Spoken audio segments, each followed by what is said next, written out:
Dirty laundry. Almost everybody's got some.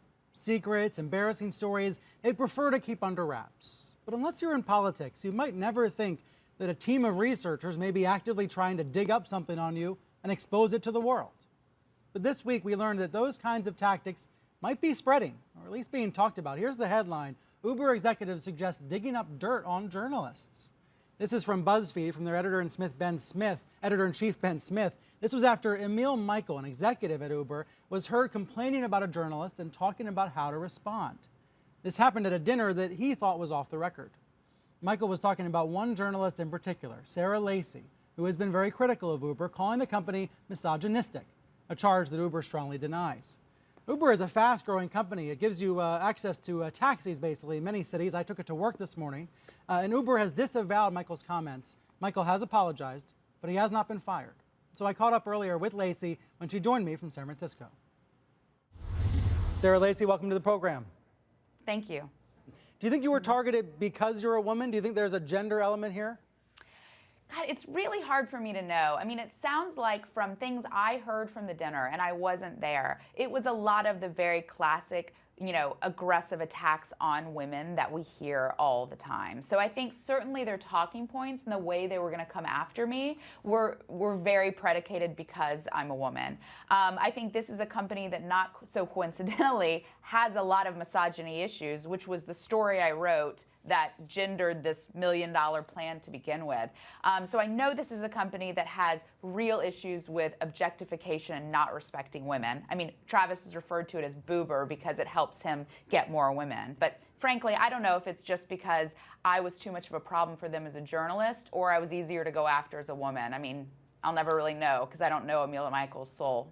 Does this suggest that tech companies, big tech companies, are getting more aggressive toward journalists? I did an interview a few weeks ago with Michael Malone, who's one of the most famous and entrenched investigative Valley journalists in history. And he really feels like this started with Steve Jobs. Steve Jobs was really the one who started making the tech press and the trade press not ask questions. And he really pioneered this whole idea of access journalism. If you didn't write what he wanted, he would fight you on it. Let's go a little deeper on what happened with the revelation from Ben Smith. Here's what Mr. Michael said in a statement, in an email actually.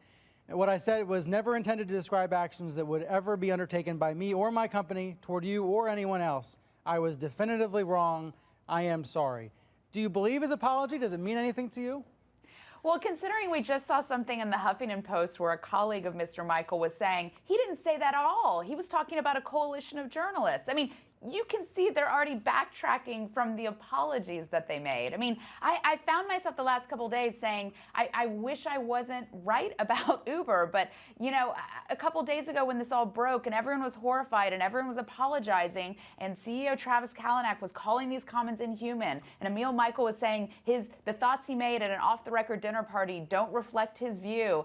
That didn't sit well with the public. And you had Seth Meyers mocking these guys. I mean, you had journalists continuing to push. You had writers continuing to ask questions. So now they've switched tactics and they've tried to reframe the conversation and say, once again, like that hasn't happened, or, I'm being too paranoid, or you had Ashton Kutcher, their celebrity spokesperson, calling me a shady journalist. I mean, they didn't even stick with the apologies for 24 hours before they started trying to change the nature of what was said.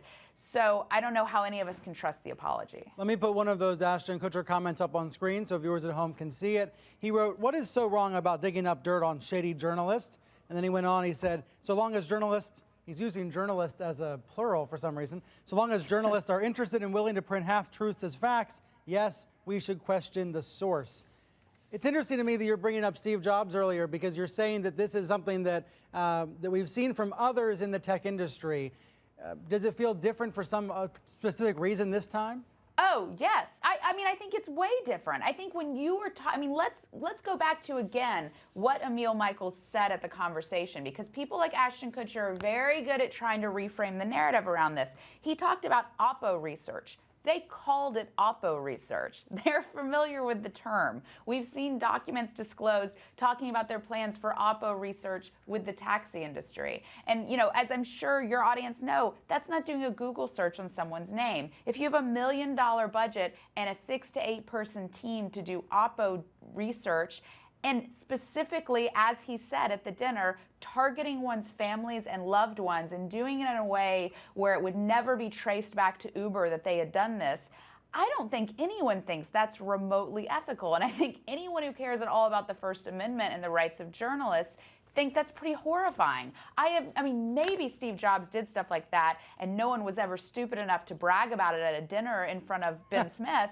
But, you know, I don't know a story of that having been done before. And I trace it back to what Travis Kalanick said on stage at the Code Conference last spring, where he said, this is a political campaign. Absolutely. We are hiring political strategists. We are going to throw mud. And, you know, he said essentially they were going to destroy opposition. I naively thought he meant taxi companies and not me and my kids. I gotta say, though, I do think other companies, other corporations, maybe other governments do engage in this kind of activity.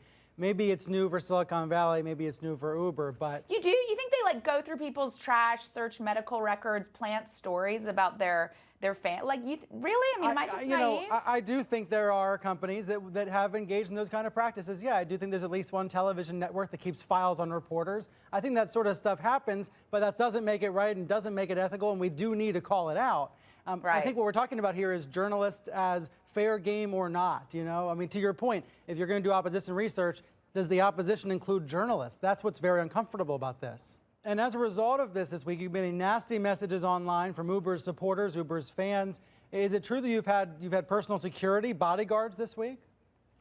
You know, I've said before, I've taken all of this very, very seriously. I have young kids, and I don't mess around with that. I mean, I had someone saying they were coming after my family, and this has been a very high-profile story then. So, you know, I've decided, I've been, you know, told it's not a great idea to detail security. You have it for a reason, but I've certainly had to change how I go about life. Sarah Lacy, thanks for being here this morning. Thank you.